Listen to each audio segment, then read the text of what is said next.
안녕하십니까? 오늘의 첫 뉴스는 한국 정치계 소식입니다.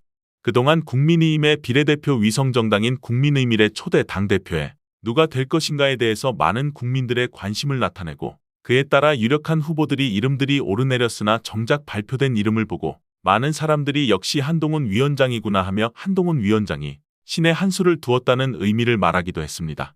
이번 내정된 국민의 미래당 초대 대표는 조철의 국민의힘 총무국장이 내정된 것으로 21일 확인됐습니다.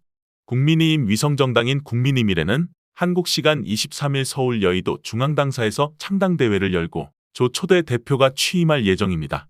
조 총무국장은 국민의힘 전신인 신한국당 공채 6기로 당내 최선 임급 당직자입니다. 당 공보실장, 정책국장, 조직국장 등 주요 보직을 거쳤고 대통령실 정무일비서관실 선임행정관으로 일했습니다. 건강상의 이유로 잠시 일을 쉬다가 최근 복귀한 것으로 알려졌습니다. 한동훈 비대위원장은 국민의힘 비례정당은 더불어민주당이 종북 세력 등과의 야합을 위해 유지하기로 한 꼼수제도에 대응하기 위한 도구일 뿐이라며 국민의 의사가 제대로 반영되도록 국민의힘이 국민의힘 이름으로 비례 후보를 제시하는 것과 다르지 않은 결과를 낼 수 있게 운영될 것이라고 강조했습니다. 그러면서 비례정당은 국민 눈높이에 맞는 비례 후보를 선정해 국민들께 제시하고 그 비례 후보들을 통해 어떻게 동료 시민들께 봉사할 것인지를 최선을 다해 설명드리는 역할을 할 것이라고 덧붙였습니다. 국민의미래는 위성정당이지만 한 위원장이 직접 선거운동에 나설 수 있습니다. 한 위원장이 4월 10일 총선에 불출마하기 때문입니다. 공직선거법 제88조에 따르면 후보자, 선거사무장, 선거연락소장, 선거사무원, 회계책임자, 연설원, 대담토론자는 다른 정당이나 다른 후보자를 위한 선거운동을 할 수 없습니다. 이는 국민의힘이나 민주당 지역구 후보자가 비례정당의 선거운동에 참여할 수 없다는 의미입니다. 다만 위 조항에서 제한하고 있지 않은 경우는 선거운동이 가능합니다. 반면 이재명 더불어민주당 대표는 비례정당 선거운동에 참여할 수 없을 가능성이 높습니다. 이 대표는 현재 지역구인 인천 계양을 출마가 유력합니다. 이 대표가 지역구 후보자 신분으로 비례정당 선거운동을 할 경우 이는 위법이 됩니다. 이 규정은 2020년 21대 국회의원 총선 때도 똑같이 적용됐습니다. 한 위원장도 이를 염두한 듯 저는 불출마하므로 비례정당을 위해서도 혼신의 힘을 다할 것이라고 강조했습니다. 다음 소식입니다.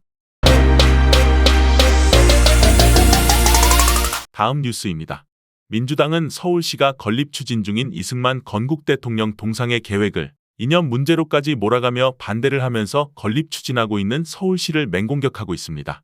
20일 오전 박성준 민주당 대변인은 논평을 통해 정부와 여당에 이어 서울시 등 국민의힘 소속 지자체까지 이념 전쟁에 뛰어들었다며 위정자들이 이념 전쟁을 빙자한 역사 쿠데타를 벌이고 있으니 이렇게 후안무치한 정권은 처음 본다고 했습니다. 또 민주당 박 대변인은 오 시장은 초대 대통령의 공과를 담겠다고 했지만 국민을 버리고 서울을 홀로 탈출하고 양민을 학살한 것이 고작 과라는 말 한마디로 정리될 수 있는 문제냐며 민주당은 독재자 이승만이 국부로 숭상되는 기괴한 나라가 되는 것을 막겠다고 했습니다. 민주당 논평에 대해 신선종 서울시 대변인은 민주당은 오 시장이 이승만 건국 대통령 언급만 하면 비난에 나서고 있다고 반박하고 나서서 이 대통령의 업적을 우리 모두 잘 알고 있고 민주당이 싫어하는 내용이 대부분이다라고 직격탄을 날렸습니다.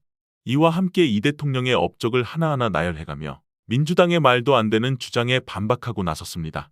신성종 서울시 대변인은 스위스보다 23년 먼저 여성 투표권을 인정하며 건국을 이루어냈으며 북한은 토지를 몰수할 때 이승만 대통령은 소장농이 소유할 수 있도록 토지개혁, 일본 침략성을 세계에 알린 논문, 한반도 내 공산당 완전 척결 주장, 한미 상호방위 조약을 통해 70년 이상 평화 유지 등의 업적을 이루어낸 훌륭한 건국 대통령이라고 반박했습니다. 이어서 신 대변인은 이런 대한민국의 건국과 든든한 평화, 안보 기반을 만든 이승만 대통령 기념관을 세우겠다는 소중한 뜻을 민주당이 반대하는 이유를 시민들은 잘 알고 있을 것이다라며 민주당은 그 이유를 한미 상호방위 조약에서 스스로 찾아보기 바란다고 또 한 번 직격탄을 날렸습니다. 앵커로서 한마디 썰을 풀어보겠습니다. 민주당원을 비롯한 국회의원님들 역사를 바로 알고 대들기를 바랍니다. 총선을 앞두고 이러한 무식함을 드러내는 자체가 지지자들이 돌아선다는 것을 명심하시기 바랍니다. 다음 뉴스로 넘어가겠습니다. 다음은 미국 소식입니다. 미국 시민권자가 아님에도 불구하고 중국 이민자가 샌프란시스코 선거관리위원회 위원으로 선서했고 한 미국 상원의원이 시진핑 중국 국가주석이 긴 게임을 하고 있다고 경고한 바 있어 국가 안보에 대한 우려가 제기되기도 했습니다. 지난 2월 14일 샌프란시스코 슈퍼바이저 위원회는 2019년 홍콩에서 박사 과정을 밟기 위해 미국으로 이주한 이민자 인권 운동가 켈리 웡을 만장일치로 선출했습니다. 2020년 캘리포니아 유권자들이 시민권 장벽을 없애기 위한 투표 이니셔티브를 채택한 이후 켈리 웡은 시민권자가 아닌 사람이 위원회 직책을 맡은 최초의 사례가 될 것으로 예상됩니다. 투표권이 없는 웡은 선관위의 정책을 감독하고 실행하는 새로운 역할을 맡은 7명 중 1명입니다. 그녀는 유권자 등록, 우편투표, 투표소, 선거 모니터링 등의 업무를 담당하게 됩니다. 에포크 타임즈에 따르면 웡은 지금은 삭제된 자신의 링크드인 프로필에 이번 임명은 샌프란시스코 전역의 모든 이민자 및 소외된 커뮤니티를 위한 이정표입니다. 라고 썼습니다. 대표성이 중요하다. 샌프란시스코에 거주하는 수천 명의 이민자들이 정치의 지분을 가지고 있으며 우리가 지도자 직책을 맡는 것보다 우리를 대표할 수 있는 더 좋은 방법은 없다라고 강조했습니다. 또한 윙은 저는 이민 여부에 관계없이 모든 사람이 정치에 참여할 수 있도록 하기 위해 깊이 헌신하고 있습니다. 웡은 선거일에 더 많은 이민자와 비영어권 유권자들이 투표장에 나오기를 희망한다고 말했습니다.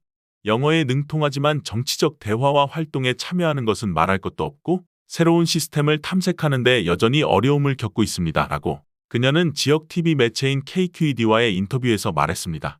하지만 웡은 1969년에 설립된 비정부기구인 중국인 우대 조치를 위한 중국인에서도 계속 일할 계획이며 위원직은 무보수직이기 때문에 계속 일할 계획입니다. 이 단체의 웹사이트에는 미국의 다인종 민주주의를 증진하고 중국계 미국인의 시민적, 정치적 권리를 옹호하는 것이 목표라고 명시되어 있습니다. 이전에는 이 단체는 샌프란시스코 교육위원회 선거에서 비시민권자도 자녀가 교육구 학교에 다니는 경우 투표권을 행사할 수 있도록 법안을 개정하도록 정부에 압력을 가하는 역할을 담당했습니다. 한편 에릭 슈미트 상원의원은 관세국경보호청 자료에 따르면 지난 3일 동안에만 남부 국경에서 체포된 중국인 452명을 언급하며 웡의 선관위 임명에 대해 시진핑 주석의 긴 게임이라고 주장하는 것에 대해 우려를 표명했습니다. 다음 뉴스입니다. 지난주 연방의회가 통과시킨 인프라 법안에 대한 논의가 이어지고 있습니다. 이 법안은 총 1조 달러의 예산을 지급하여 미국의 인프라를 현대화하고 지속 가능한 에너지로 전환하는 데 초점을 맞추고 있습니다. 미국의 다양한 도로, 다리, 공항, 물과 폐수 시스템 등을 개선하고자 하는 이 법안은 바이든 행정부의 핵심 정책 중 하나로 간주됩니다. 이번 인프라 법안은 다양한 분야에 투자될 예정입니다. 먼저 오래된 다리와 도로의 보수와 현대화에 620억 달러가 할당될 예정입니다. 또한 410억 달러가 교통혁신에 투자되어 전기차 충전 인프라를 구축하고 미국의 교통 시스템을 더욱 효율적으로 만들 것입니다.